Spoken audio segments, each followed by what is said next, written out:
삼성이 망해야 대한민국이 산다는 말 한 번쯤 들어보셨습니까?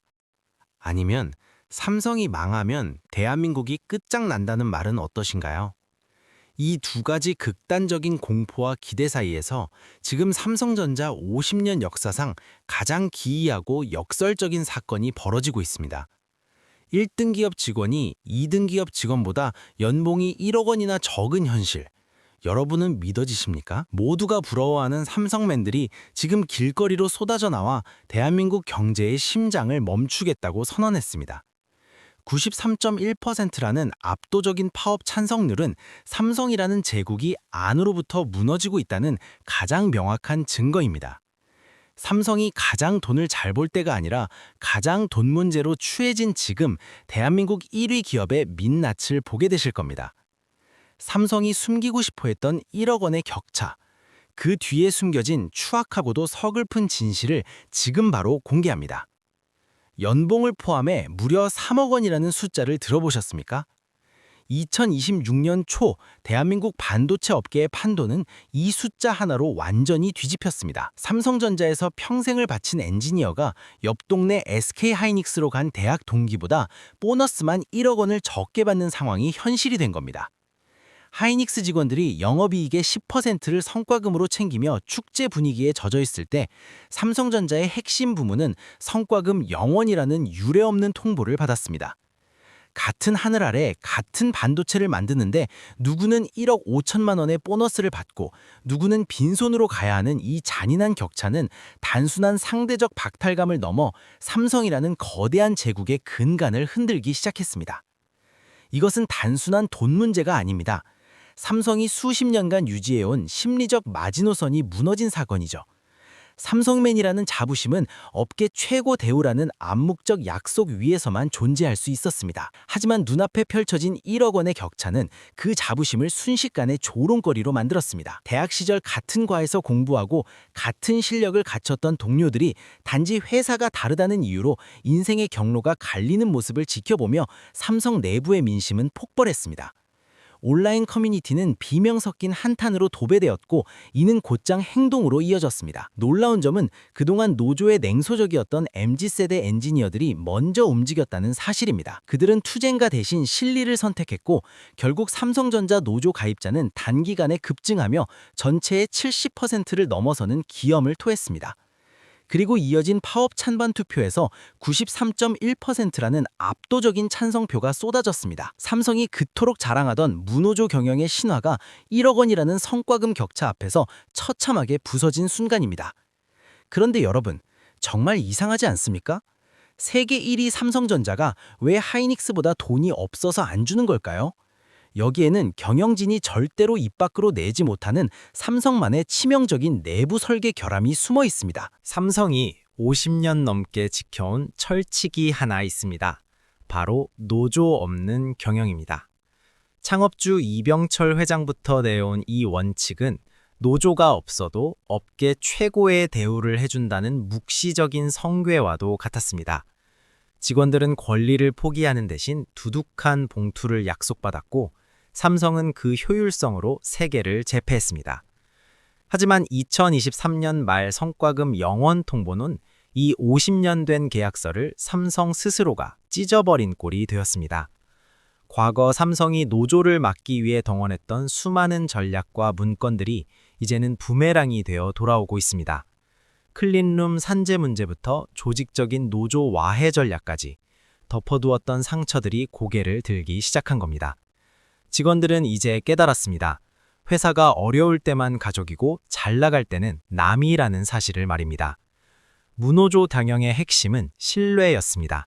하지만 그 신뢰의 담보였던 돈의 논리가 깨지자 삼성의 성벽은 순식간에 모래성처럼 허물어졌습니다. 93.1%라는 파업 찬성률은 단순히 돈을 더 달라는 요구가 아닙니다. 50년 동안 억눌려왔던 목소리가 이제야 터져나온 시대의 비명입니다. 하지만 삼성 경영진은 여전히 과거의 문법으로 이 사태를 바라보고 있습니다. 그들이 하이닉스처럼 파격적인 보상을 줄 수 없는 이유는 단순히 인색함 때문이 아니라 삼성의 구조 자체가 가진 원죄 때문입니다.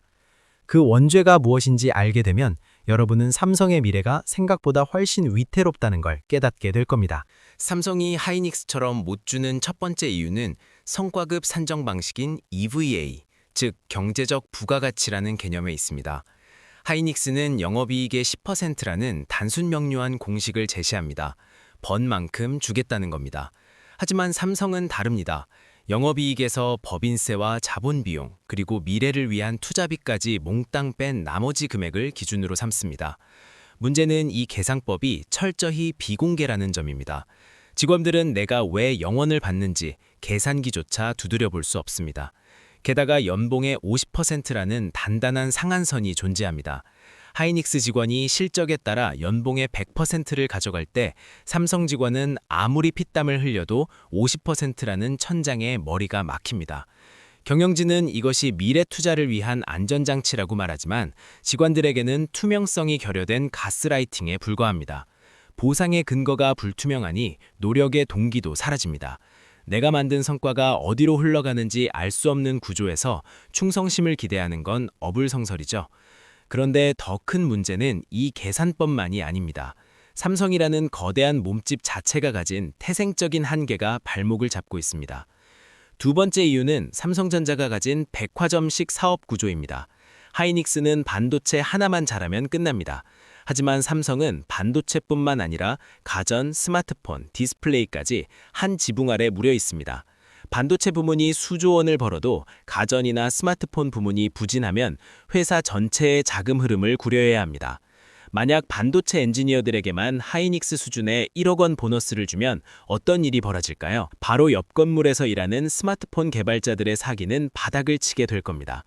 내부 위화감과 부서 간 갈등은 조직 전체를 마비시킬 수 있는 독약과도 같습니다. 결국 삼성은 하향 평준화된 보상 체계를 유지할 수밖에 없는 구조적 딜레마에 빠져 있습니다. 잘 나가는 부서가 못 나가는 부서를 먹여 살려야 한다는 논리는 호황기에는 연대감으로 작용하지만 지금처럼 격차가 벌어지는 시기에는 유능한 인재를 쫓아내는 족쇄가 됩니다. 1등 인재들이 왜 2등 기업인 하이닉스로 탈출하려고 하는지 경영진은 정말 모르는 걸까요?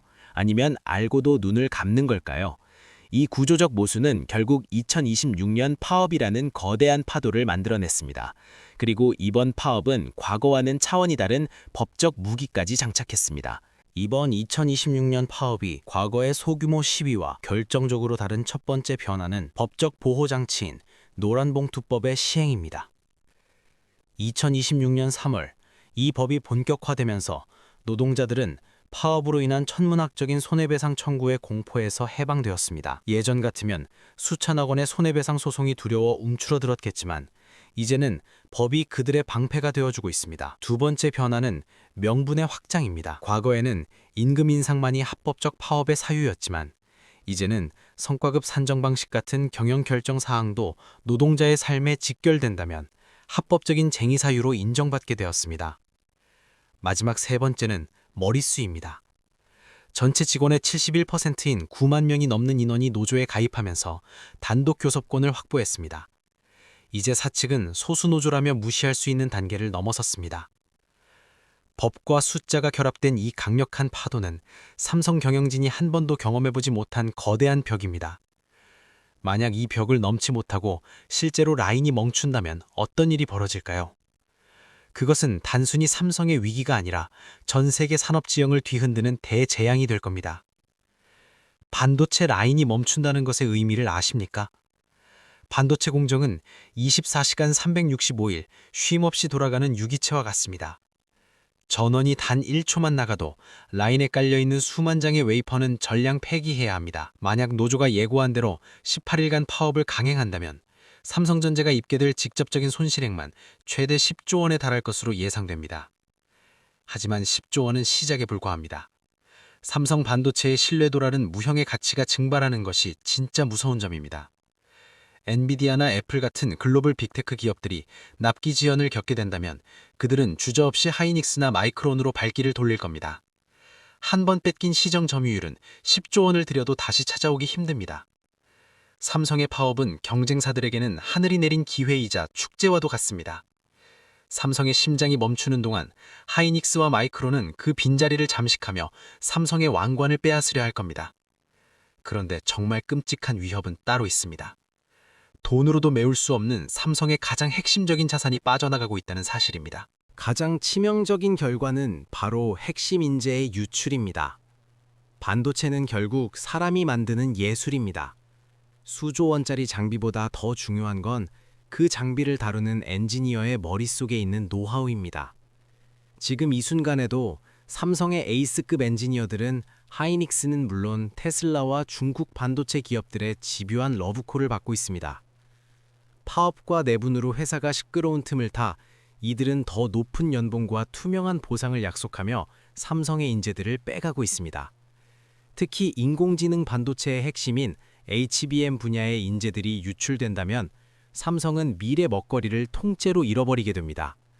돈은 나중에 벌면 되지만 한 번 떠난 천재급 인재는 절대로 돌아오지 않습니다. 삼성이 1위를 지켜왔던 비결은 업계 최고의 대우로 인재를 끌어모았던 선순환 구조였습니다. 하지만 이제 그 구조는 역행하고 있습니다.